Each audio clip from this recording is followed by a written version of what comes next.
हम लोगों ने बल और दाब के बारे में पढ़ा और बल और दाब में क्या संबंध होता है उसके बारे में पढ़ा। तो समझ में आ गया सबको? जी। तो चलो पूजा बताओ। बल धक्का या खिंचाव है जो किसी वस्तु का स्थान परिवर्तित कर देता है, करने की कोशिश करता है, बल कहलाता है। और बल का मात्रक क्या होता है? न्यूटन। न्यूटन होता है। Very good. बताइए कि दाब में और क्षेत्रफल में क्या संबंध होता है? चलो राज बताओ बेटा। दाब क्षेत्रफल के विपरीतानुपाती है। अच्छा। यानी कि क्षेत्रफल ज्यादा होगा तो दाब का प्रभाव कम, और अगर क्षेत्रफल ज्यादा होगा तो दाब का प्रभाव कम होगा, और अगर क्षेत्रफल कम है तो दाब का प्रभाव ज्यादा होगा। तो चलो आओ हम लोग एक प्रैक्टिकल के माध्यम से देखते हैं कि ये प्रभाव कैसे पड़ता है। ठीक है, आ जाओ वंशिका। प्रयोग बना हुआ है, इसमें तख्ती में कीलें लगी हुई हैं।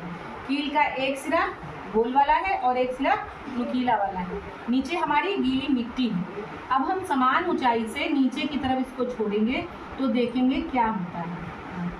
इतनी दूर से छोड़ो, पकड़ो पकड़ो, अब छोड़ो, छोड़ दिया इन्होंने। ठीक है, तो हम देखते हैं कि ये उठा करके कील का कितना भाग जो है अंदर गया।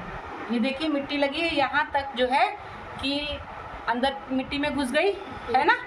और अब इधर से देखते हैं, उसी दूरी पर डालेंगे ताकि दाब का जो है मान वो समान रहेगा। हाँ, यहाँ से डालो, छोड़ो। ठीक, अब देखते हैं ये कितना अंदर घुसा। ये देखो, ये सिर्फ टिप के ऊपर ही रहा, ज़्यादा अंदर नहीं घुसा। और इधर देखो नोक, इतनी मिट्टी लगी है ना, यानी इतनी नोक हमारी मिट्टी में घुस गई, क्योंकि इधर नुकीला था और इधर ये टिप लगी हुई थी। तो यानी क्षेत्रफल इधर का कम है कि इधर का कम है? इस तरफ का कम है, नुकीला वाला है ना। तो जब क्षेत्रफल कम था तो दाब का प्रभाव क्या हुआ?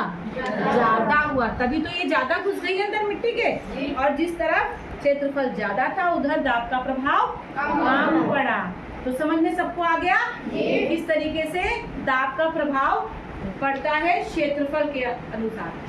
समझ में आ गया? चलो, वेरी गुड।